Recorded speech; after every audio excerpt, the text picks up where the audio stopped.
Hello, my dear students. This is Rohit Sahu, your mathematics teacher.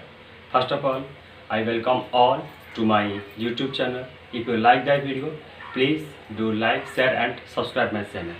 बच्चों, आज हम class 11th का first chapter से स्टार्ट करते हैं, जो कि है सेट। बच्चों, ये जो चैप्टर है ना सेट, ये सिर्फ क्लास 11th एंड 12th के लिए इम्पोर्टेंट नहीं, ये आपका through out the career, specially in competitive exam में इसका बहुत वेटेज रहता है। ठीक है बच्चों, सो स्पेशली आपका जो क्लास 11th एंड 10th का बहुत सारे चैप्टर थे, इसके ऊपर डायरेक्टली डिपेंड करता है। ठीक है, चलो सो पहले इसका डेफिनेशन से स्टार्ट करते हैं बच्चों। ओके, देखो सेट का डेफिनेशन क्या दिया है। A set is a collection of well defined object. बच्चों बेसिकली सेट क्या होता है, ये एक कलेक्शन होता है, कलेक्शन ऑफ ऑब्जेक्ट होता है। ध्यान से सुना मैं क्या बोल रहा हूँ। बेसिकली सेट क्या होता है, ये एक कलेक्शन ऑफ ऑब्जेक्ट। मान लो कि आपके पास एक बॉक्स है। ओके, बॉक्स के अंदर सपोज 5 रेड बॉल है। ठीक है ना बच्चों, तो मैं क्या बोल रहा हूँ, वो बॉक्स के जो 5 रेड बॉल रहा, वो सारे रेड बॉल को लेके मैं एक ग्रुप बना दिया। ठीक है, तो वो जो ग्रुप है बच्चों एक सेट हो जाएगा। लेकिन इसमें आपको एक चीज़ ध्यान देना है कि ये जो एलिमेंट या ऑब्जेक्ट है, ये ऑब्जेक्ट क्या होना चाहिए बच्चों, वेल डिफाइंड होना चाहिए। ठीक है, वेल डिफाइंड का मतलब क्या है कि वो बॉक्स के अंदर या ग्रुप के अंदर जितने भी एलिमेंट या जितने भी ऑब्जेक्ट्स हैं, सारे ऑब्जेक्ट क्या होना चाहिए, एक ही टाइप का होना चाहिए। चीज़ों को समझ रहे मैं क्या बोल रहा हूँ कि सारे ऑब्जेक्ट एक ही टाइप का होना चाहिए, सिंपल सा चीज़। ओके, चलो कुछ एग्जाम्पल जब लेंगे तो आप और अच्छे से समझ जाओगे। देखो एग्जाम्पल नंबर 1 देखते हैं बच्चों। ये दिया है all the members of a family. Suppose आपके फैमिली में सपोज 6 पर्सन हो। ठीक है, मैं क्या बोल रहा हूँ कि आपके फैमिली में जो 6 मेंबर्स है, सारे 6 मेंबर को लेके मैं एक ग्रुप बना दिया। ठीक है ना बच्चों, एंड इसमें जितने भी जो भी 6 मेंबर्स रहे बच्चों, वो सारे मेंबर्स कौन से फैमिली का है, पर्टिकुलर आपका ही फैमिली के। चीज़ों समझ रहे हो, मैं नहीं बोल रहा हूँ कि आपका फैमिली के कुछ मेंबर्स एंड या सपोज और आपका कुछ रिलेटिव, ऐसे नहीं बोल रहा हूँ। मैं बोल रहा हूँ सिर्फ आपका फैमिली मेंबर। बात समझ रहे मैं क्या बोल रहा हूँ। एंड आपके फैमिली में जो 6 जन है, सारे 6 लोग क्या है, वेल डिफाइंड है, क्योंकि सारे 6 लोग आपका पर्टिकुलर आपका ही फैमिली का मेंबर्स है। चीज़ों को समझ रहे मैं क्या बोल रहा हूँ। चलो और एक एग्जाम्पल ले लेते हैं। देखो बच्चे एग्जाम्पल नंबर 2, ये क्या दिया है, all the players of A cricket team. किसी भी एक क्रिकेट टीम, मान लो इंडियन क्रिकेट टीम है। ठीक है, इंडियन क्रिकेट टीम है कि इंडियन क्रिकेट टीम में जो ना टोटल 11 प्लेयर खेल रहे हैं, तो मैं क्या बोल रहा हूँ, वो जो 11 प्लेयर, वो जो 11 प्लेयर का कलेक्शन को एक सेट बोल रहा हूँ। बच्चों जो 11 प्लेयर खेल रहे हैं ना, वो सबके लिए सेम ही है। बस समझ रहे हो कि वो मेरे लिए भी वो 11 प्लेयर ही खेल रहे हैं, आपके लिए भी वो 11 प्लेयर ही खेल रहे हैं, और किसी के लिए भी वो 11 प्लेयर ही खेल रहे हैं। ठीक है, एंड उनका कलेक्शन, वो सारे 11 प्लेयर का कलेक्शन है क्या हो जाएगा, सेट हो जाएगा, क्योंकि ये क्या है, वेल डिफाइंड। वेल डिफाइंड का मतलब इसमें जितने भी एलिमेंट्स रहा, जो 11 एलिमेंट्स रहा या जो 11 प्लेयर्स रहे, सारे प्लेयर्स सबके लिए सेम है। चीज़ों समझ रहे मैं क्या बोल रहा हूँ। ठीक है, चलो और एग्जाम्पल ले लेते हैं। देखो ये क्या दिया है, ऑल द टीचर्स ऑफ प्रगति। कि प्रगति इंस्टीट्यूशन का सपोज मान लो 60 टीचर्स है। ठीक है, सपोज प्रगति इंस्टीट्यूशन पे टोटल 60 टीचर है, तो मैं क्या बोल रहा हूँ, ये 60 टीचर का कलेक्शन को लेकर मैं सेट बना लिया। ठीक है, तो ये भी एक सेट होगा। क्यों सेट होगा, क्योंकि इसमें जितने भी टीचर रहा, आपका जो भी 60 टीचर रहा, इसमें से किसी भी एक को आप लो, तो वो क्या होगा बच्चों, प्रगति का ही टीचर है। चीज़ों समझ रहे मैं क्या बोल रहा हूँ, क्योंकि वो आपके लिए भी प्रगति का टीचर, मेरे लिए भी, और सबके लिए भी वो प्रगति का टीचर है। चीज़ों समझ रहे मैं क्या बोल रहा हूँ। सो ये भी क्या हो जाएगा बच्चों, एक वेल डिफाइंड कलेक्शन, और we can say a set. Okay, चलो आगे बढ़ते हैं और एक एग्जांपल ले लेते हैं। Collection of all natural number. दुनिया में जितने भी नेचुरल नंबर है, सारे नेचुरल नंबर का कलेक्शन। अच्छा, नेचुरल नंबर कितना होता है बच्चों, इनफाइनाइट। ठीक है, वो सारे infinite number of natural number लेके मैं एक सेट बना लिया।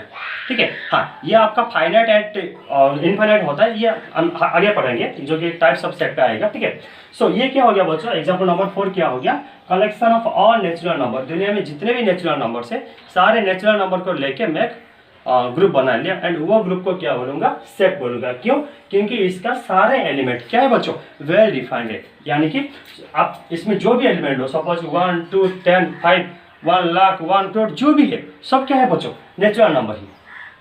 ठीक है, हाँ सपोज समन से -1 0 1 2 3 अप टू इन्फिनिटी, वो नहीं होगा, वो एक सेट नहीं होगा, क्योंकि मैं नेचुरल नंबर कहा था, लेकिन आपने -1 एंड 0 भी ऐड कर लिए। चीज़ों समझ रहे मैं क्या बोल रहा था, वो एक सेट नहीं होगा। ठीक है, हाँ चलो। सो बच्चों ये था आपका, ये जो एग्जाम्पल 1 2 3 4 ये था कि कुछ एग्जाम्पल्स ऑफ सेट, आपके हिसाब से आप और भी कुछ एग्जाम्पल ले सकते हैं। Suppose someone is saying collection of all the class 11 students, okay, और someone is saying collection of all the math books, ठीक है, आप कुछ भी ले सकते हैं, ठीक है ना, और collection of all the members of your sorry collection of all the villagers, ठीक है ना, कुछ आप ले सकते हैं। सो ये था आपका सेट 1, ठीक है बच्चों। जैसे कि मैंने आपको कहा कि ये सब क्या होगा, सेट होगा। अभी बात रहा सर आप जैसे बोले कि आप कुछ भी सेट मान सकते हैं, नहीं ऐसे नहीं, कुछ भी मान सकते हैं, कुछ भी कलेक्शन होगा, लेकिन वो सेट नहीं होगा, ठीक है। सेट कब होगा, जब वो कलेक्शन क्या होना चाहिए, वेल डिफाइंड होना चाहिए। This things you have to remind, ठीक है ना बच्चों, ये आपका कीवर्ड। ओके, ये जो वेल डिफाइंड वर्ड को आपको याद रखना है कि जितने भी एलिमेंट्स होगा वो जो कलेक्शन होगा वो कलेक्शन क्या होना चाहिए बच्चों, सेट होना चाहिए। देखो तो ये कुछ एग्जांपल्स था, अभी कुछ एग्जांपल लेंगे जो कि सेट नहीं होगा, भले ही वो कलेक्शन हो सकता है लेकिन सेट नहीं होगा, ठीक है। चलो देखो एग्जांपल नंबर 1 क्या दिया है, all the good students of class 11, class 11 का जितने भी गुड स्टूडेंट्स हैं, सारे अच्छे स्टूडेंट को, सारे गुड स्टूडेंट को लेके हमने एक सेट बनाया। ये कभी भी सेट नहीं होगा बच्चों, भले ये कलेक्शन हो सकता है but it will not be A set.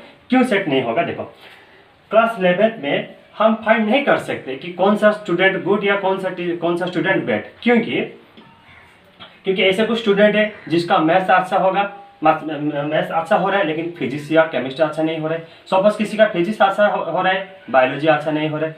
चीज़ों समझ रहे हैं क्या बोल रहा हूँ। सो हम ऐसे हम फाइंड नहीं कर सकते कि पर्टिकुलरली ये जो स्टूडेंट है हर फील्ड पे, हर सब्जेक्ट पे गुड है। ये वेरी करता है बच्चों, ठीक है, ये स्टूडेंट से स्टूडेंट्स वेरी करता है कि कौन सा स्टूडेंट का किसी स्टूडेंट का मैथ अच्छा होता है तो किसी का केमिस्ट्री, किसी का फिजिक्स, किसी का बायोलॉजी, किसी का कंप्यूटर साइंस, ठीक है बच्चों, वेरी करता है। So here we can differentiate और we can collection of good students of class 11, ठीक है ना बच्चों। तो ये नहीं होगा, क्यों नहीं होगा, क्योंकि ये वेरी करता है स्टूडेंट से स्टूडेंट, ठीक है। चलो आगे बढ़ते हैं और एक एग्जांपल ले लेते हैं। एग्जांपल नंबर 2 क्या दिया है, ऑल द डेंजरियस एनिमल, दुनिया में जितने भी डेंजरियस एनिमल्स है सबका कलेक्शन। ये भी नहीं होगा बच्चों, क्यों नहीं होगा, देखो ये जो डेंजरियस एनिमल्स है ना बच्चों, वो ये भी वेरी करता है। मैं छोटा सा एग्जांपल ले लिया डॉग, ठीक है, कि सपोज एक एग्जांपल ले लिया कि एक एनिमल ले लिया डॉग। ये जो डॉग है ना बच्चों, देखो हर कोई इसे नहीं डरता है, ठीक है। ऐसे कुछ लोग हैं जो कि डॉग को डरते हैं और भी कुछ लोग हैं जो कि डॉग को नहीं डरते।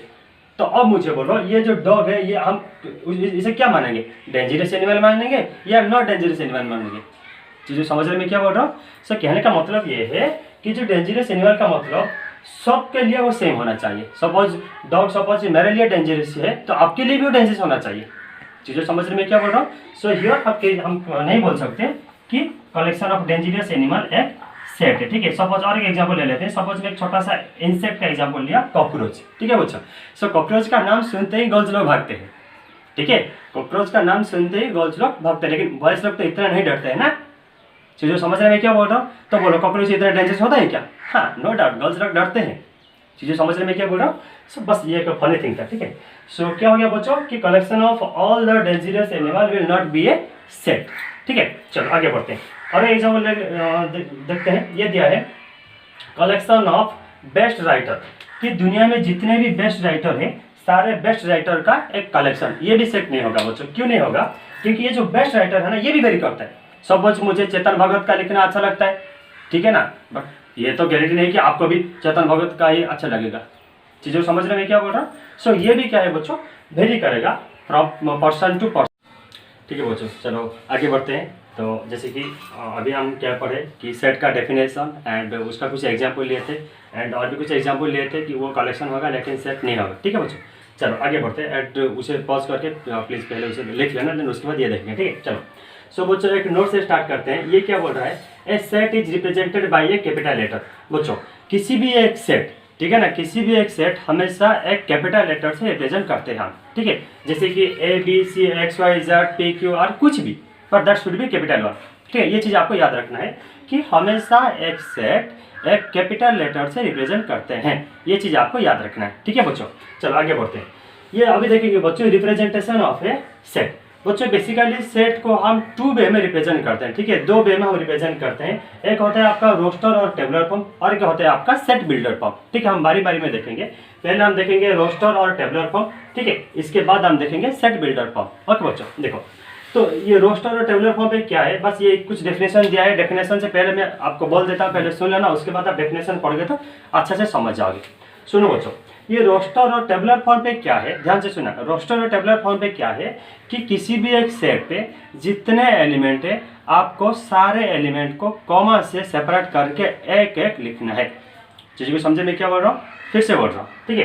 कि सेट और रोस्टर फॉर्म का मतलब क्या है कि ये सेट के अंदर जितने भी एलिमेंट्स है सारे एलिमेंट्स को आपको कॉमा से सेपरेट करके एक एक करके लिखना है, ठीक है। एंड और एक चीज़ क्या है कि सारे एलिमेंट को ऐसे कर्ली ब्रेसेस के अंदर ही आपको लिखना है, ठीक है। ऐसे कर्ली ब्रेसेस के अंदर ही आपको सारे एलिमेंट लिखना है, ठीक है। तो एक छोटा सा एग्जाम्पल से पहले इसका अभी डेफिनेशन देख लेते हैं, ठीक है। देखो डेफिनेशन क्या दिया है, in this form all the elements of a set are listed. तो इसमें क्या है, सारे एलिमेंट क्या होता है बच्चों, लिस्ट होता है।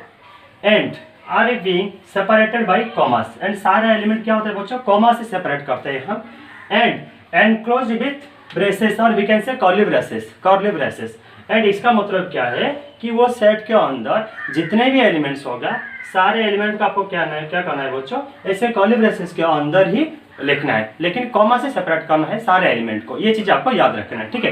तो बस इतना ही, और कुछ नहीं, बहुत सिंपल सा चीज़, ठीक है। आप बस इसका डेफिनेशन को एक दो बार पढ़ लेना है, तो समझ जाओगे, ठीक है। चलो आगे बढ़ते हैं। तो अभी इसका कुछ एग्जाम्पल लेते हैं ताकि और अच्छे से आप समझ जाओगे।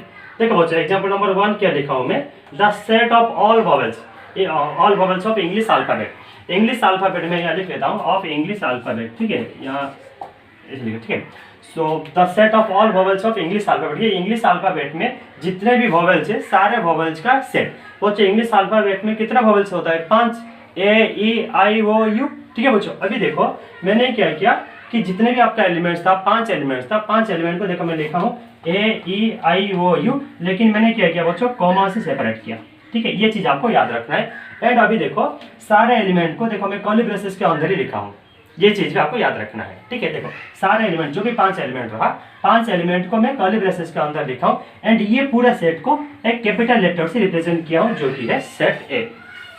चीज को समझे मैं क्या बोल रहा हूँ, ठीक है। मैं फिर से बोल रहा हूँ कि ये है आपका the set of all vowels of English alphabet. English alphabet का जितने भी आपका वॉवेल्स है सारे वॉवेल्स का सेट। तो टोटल 5 वॉवेल्स होता है, सबको पता है, जो कि है A-E-I-O-U। देखो सबको मैं कॉमा से सेपरेट करके एक एक करके लिखा, उसके बाद सारे एलिमेंट को कर्ली ब्रेसेस के अंदर लिखा, ठीक है। इसे बोलते हैं हम कर्ली ब्रेसेस, ओके।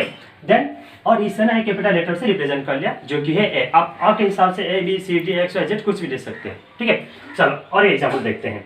ये क्या दिया है, set of all natural number. दुनिया में जितने भी और नेचुरल नंबर है सबका सेट। अच्छा कितने और नेचुरल नंबर होते हैं बच्चों, इनफाइनाइट। तो हम तो इनफाइनाइट नंबर नहीं लिख सकते ना, इसलिए मैंने क्या किया, 1 3 5 7 करके ऐसे डॉट डॉट करके छोड़ दिया, चाहे वो इनफाइनाइट तक जाएगा। चीज़ों समझ में क्या बोल रहा हूँ। और देखो सारे एलिमेंट को मैंने क्या किया, कर्ली ब्रेसेस के अंदर ही लिखा हूँ, और इसे एक कैपिटल लेटर बी से रिप्रेजेंट किया हूँ। सिंपल से चीज, ठीक है। आप आपके हिसाब से और भी कुछ एग्जाम्पल ले सकते हैं, ठीक है। Suppose someone is saying collection of all the letters of English alphabet. तो आपको क्या लिखना है, A-B-C-D से कहाँ तक, Z तक लिखना है, ठीक है। तो आप आपके हिसाब से और भी कुछ एग्जाम्पल ले सकते हैं। Suppose someone is taking all the integers. So integer क्या होगा बच्चों, इंटीजर होगा यहाँ लिख लेता हूँ मैं, ठीक है। तो इंटीजर होगा सपोज यहाँ आप लिख रहे हो 0 1 2 3 अप टू कहाँ तक जाएगा, पॉजिटिव इन्फिनिटी। एंड ये होगा आपका -1, ठीक है, -2 अप टू कहाँ तक जाएगा, कि नेगेटिव इन्फिनिटी तक जाएगा। एंड इसे आपको क्या करना है बच्चों, ऐसे कर्ली ब्रेसेस के अंदर ही लिखना है, और इसे किसी भी कैपिटल लेटर सपोज P से या कुछ भी आपके हिसाब से रिप्रेजेंट करना है, ठीक है। तो मैं यहाँ मीटर लेता हूँ, ठीक है। तो बच्चों ये था आपका कुछ बेसिक्स ऑफ सेट, ओके। तो इसके बाद हम देखेंगे और एक रिप्रेजेंटेशन सेट का, जो कि होता है आपका set builder form, okay. So before that please pause the video to note it down, ठीक है बच्चों। चलो आगे बढ़ते हैं, ठीक है। तो ये पेज आने से पहले प्रीवियस जो पेज था आपको, तो पहले उसे पॉज करके लिख लेना, ठीक है। सो बच्चों आप डिस्कस किए थे आपका रोस्टर फॉर्म और टेबुलर फॉर्म, ठीक है। तो अभी देखेंगे सेट बिल्डर फॉर्म। तो सेट बिल्डर फॉर्म से पहले और एक नोट देख लेते हैं, ठीक है। देखो बच्चों ये आपका नोट क्या दिया है, if A is an element of a set P, we say that A belongs to P। देखो ध्यान से सुना मैं क्या बोल रहा हूँ। सपोज आपके पास किसी भी एक सेट है, suppose if I write a set A equal to 1 2 3, ठीक है ना बच्चों। तो मेरे पास किसी भी एक सेट है A इक्वल टू 1 2 3। देन ये क्या बोल रहा है, ये जो 1 2 3 है ना बच्चों, इसे हम क्या बोलते हैं, elements of the set A। ध्यान से सुनना मैं क्या बोल रहा हूँ। ये 1 2 3 को हम क्या बोलते हैं, elements of this given set ए। तो अब क्या बोल रहा है कि ये जो एलिमेंट्स 1 2 3 है ना बच्चों, ये एलिमेंट्स क्या करता है, ये सेट को बिलोंग करता है। ठीक है, तो इसे अगर मैं मैथमेटिकल रिप्रेजेंट करूँ, मैथमेटिकल लिखूँ, तो मैं क्या लिखूँ कि 2 बिलोंग्स टू ए। क्या मतलब इसका कि ये जो 2 एलिमेंट है ना सेट ए के अंदर है, and this is the symbol of belongs to. आपको ये चीज़ याद रखना है। तो ये क्या बोल रहा है कि एक सेट ए को सपोज 1 2 3 हुआ एंड 2 अगर ए का एलिमेंट हुआ, देन आपको क्या लिखना है, 2 बिलोंग्स टू ए, क्योंकि 2 जो है इसको बिलोंग करता है, इसके अंदर है। अगर आप लिखोगे कि 4, तो बोलो बच्चों 4 ए का अंदर है क्या, नहीं है, तो आपको क्या लिखना है, 4 does not belongs to A, and this is the symbol of does not belongs to. चीज़ों समझ रहे मैं क्या बोल रहा हूँ। ठीक है बच्चों, तो कोई नहीं, बस इसका डेफिनेशन मैं पहले भी लिख चुका हूँ। ठीक है, तो यहाँ लिखने की जरूरत नहीं। देखो तो देखो बच्चों, ये नोट क्या दिया है, ये दिया है if a is an element of a set P, कि ए किसी भी एक एलिमेंट सेट का पी का एलिमेंट है, we say that a belongs to P, और we write a belongs to P. ठीक है, तो ये क्या बोल रहा है कि ए किसी भी एक एलिमेंट है एक सेट पी का, ठीक है, देन ए क्या करेगा बच्चों, पी को बिलोंग करेगा। तो अगर उसे मैथमेटिकल रिप्रेजेंट करूँ तो मैं मुझे ऐसे लिखना चाहिए, ठीक है, ए बिलोंग्स टू पी। चीज़ों समझे। चलो इसका एक एग्जाम्पल ले लेते हैं। देखो इसमें क्या लिखा हूँ, A equal to a B c d e. ठीक है, देखो बच्चों ये जो स्मॉल ए है ना कैपिटल ए के अंदर है, तो मैंने लिख लिया capital small A belongs to capital A. And ये जो स्मॉल सी है ना बच्चों ए का अंदर है, तो मैं लिख लिया और सी बिलोंग्स टू ए। अब मुझे बोलो इसके अंदर स्मॉल पी है क्या, नहीं है, तो जब स्मॉल पी इसके अंदर नहीं है तो मैंने क्या लिखा, P does not belongs to A. ठीक है, सपोज आप बोल रहे कि एफ, अगर तो स्मॉल एफ लिखेंगे तो एफ इसके अंदर है क्या, नहीं है, तो मैंने क्या लिख लिया, एफ नॉट बिलोंग्स टू ए। चीज़ों को समझे मैं क्या बोल रहा हूँ बच्चों। ठीक है, बस यही था सिंपल से चीज़। ठीक है, चलो आगे बढ़ते हैं। अब देखेंगे सेट बिल्डर फॉर्म। बच्चों जैसे कि रोस्टर और टेबलर फॉर्म पे मैंने कहा था कि डेफिनेशन से पहले कि मैं बोल दिया था कि एक्चुअली वो होता क्या है। ठीक है, देन ये भी सेम है कि सेट बिल्डर फॉर्म पे भी आपको क्या है कि पहले सुन लेना है कि एक्चुअली ये क्या चीज़ है। ठीक है, उसके बाद आप जब डेफिनेशन पढ़ोगे तो अच्छे से समझ जाओगे। सुनो बच्चों, सेट बिल्डर फॉर्म एक्चुअली क्या होता है कि रोस्टर फॉर्म पे हम जैसे लिखते थे सारे एलिमेंट को कॉमा से सेपरेट करके एक एक लिख रहे थे, लेकिन सेट बिल्डर फॉर्म पे बच्चों आपको ऐसे नहीं लिखना है। ठीक है, क्यों नहीं लिखना है, मैं एक छोटा सा एग्जांपल ले रहा हूँ। Suppose someone is saying a set of natural number up to 1 lakh. ठीक है ना बच्चों, आपको एक क्वेश्चन क्या है कि set of natural number up to 1 lakh. तो आपको अगर तो रोस्टर फॉर्म या टेबलर फॉर्म पे लिखोगे तो आपको क्या लिखना पड़ेगा बच्चों कि 1 2 3 आपको कहाँ तक लिखना है, 1 लाख तक लिखना है, कॉमा से सेपरेट करके। ये काफी डिफिकल्ट होगा ना बच्चों। चीज़ों समझ रहे में क्या बोल रहा हूँ। सपोज किसी ने बोल दिया कि नहीं अप टू 1 करोड़ लिखो, तो 1 करोड़ लिखना, तो क्या ये बोर्ड ही खत्म हो जाएगा। चीज़ों समझ रहे में क्या बोल रहा हूँ। सो मेरे कहने का मतलब ये है कि वो सेट का हम और एक वे पे रिप्रेजेंट कर पाएंगे जो कि होता है सेट बिल्डर फॉर्म। तो इस सेट बिल्डर फॉर्म में क्या है बच्चों कि इसमें सारे एलिमेंट को आपको कॉमा दे के सब कुछ नहीं लिखना है। आपको क्या लिखना है, बस उसका डेफिनेशन लिख लेना है। जो भी आपका क्वेश्चन है वो बस क्वेश्चन को ही लिखना है, but that to be in a proper form. ये चीज़ आपको याद रखना है। ठीक है ना बच्चों, बस उसे क्या है आपको एक प्रॉपर फॉर्म पे लिखना है। ठीक है, चलो वो प्रॉपर फॉर्म जाने से पहले इसका डेफिनेशन देख लेते हैं, देन उसके बाद हम एग्जांपल जाएंगे तो समझ जाएंगे। देखो ये क्या दिया है, in this form all the elements of a set possesses a single common properties. जैसे कि मैंने आपको कहा सारे सेट, ठीक है, सारे सेट एक सिंगल कॉमन प्रॉपर्टी को फॉलो करता है। ठीक है ना, क्योंकि सारे सेट का आपके पास डेफिनेशन लिखना है और कुछ नहीं लिखना है। ठीक है, which as not possessed by any elements outside the set, जो कि सेट के बाहर अगर कुछ एलिमेंट है तो उसके लिए पॉसिबल नहीं। बस आपको कुछ नहीं ये करना है, बस ये डेफिनेशन को एक दो बार पढ़ लेना है बच्चों, याद आ जाएगा। ठीक है, चलो इसका अभी एक दो एग्जांपल ले लेते हैं, समझ आ गया अच्छे से। देखो बच्चों मेरे पास एक एग्जांपल है। सपोज इफ आई राइट, मेरे पास किसी भी एक सेट है, ठीक है ना, कि मैं क्या बोल रहा हूँ, सेट ऑफ नेचुरल नंबर, ठीक है ना, set of natural number less then, set of natural number less than 100। ठीक है ना, अगर मैं लिखूँ set of natural number less than 100, जब इसे मैं और टेबुलर फॉर्म पे लिखूँ तो ये क्या होगा बच्चों, किसी भी सेट ए को आपको लिखना पड़ेगा 1 2 3, आपको कहाँ तक लिखना है बच्चों, 100 तक लिखना पड़ेगा। ठीक है, चलो लेस देन 100 लिखना हो तो आपको 99 तक लिखना है, क्योंकि 100 आपका इंक्लूड है। ठीक है बच्चों, तो मेरे कहने का मतलब ये है कि आपको ये 99 या अगर ये 1 लाख दे दिया या 1 करोड़ दे दिया तो आपको एक एक करके सब लिखना चाहिए था, लेकिन इसमें आपको ये सब कुछ नहीं लिखना है, ठीक है। इसमें आपको क्या है, एक प्रॉपर फॉर्म पे लिखना है जो कि सेट बिल्डर फॉर्म पे, ठीक है। चलो मैं एक चीज़ को लिख लेता हूँ, उसके बाद आप समझ जाओगे, ठीक है। तो मैंने क्या लिखा, a इक्वल टू एक्स, ठीक है, such that, this is the symbol of such that, ये जो डबल डॉट है ना, this is the symbol of such that, और कुछ बुक में बस ऐसे एक लाइन भी खींचा हुआ होगा, ठीक है। a equal x such that x is a natural number, x is a natural number and x is less than 100, ठीक है ना बच्चों। देखो मैंने क्या लिखा, a equal to X such that x is a natural number and x is less than 100। देखो बच्चों मैंने बस जो भी क्वेश्चन था बस वो क्वेश्चन को लिख लिया और कुछ नहीं लिखा। चीज़ें समझने में क्या बोल रहा हूँ, बस जो भी आपका क्वेश्चन था बस क्वेश्चन को लिख लिया, but that to be in a perfect form. आपको ये चीज़ याद रखना है, ठीक है। ये लिखना है हमेशा a इक्वल टू या a b c किसी भी capital letter equal to x such that x is a dash, जो भी आपका क्वेश्चन दिया है। इसमें मेरा क्वेश्चन क्या था, इसमें क्वेश्चन था मेरा set of natural number less than 100, ठीक है। तो मैंने लिख लिया a equal to X such that x is a natural number and x less than 100, ठीक है बच्चों। So please pause the video to note it down. देखो बच्चों, ठीक है बच्चों, तो जैसे कि वो एग्जांपल हुआ था, हम और एक एग्जांपल ले लेते हैं, ठीक है।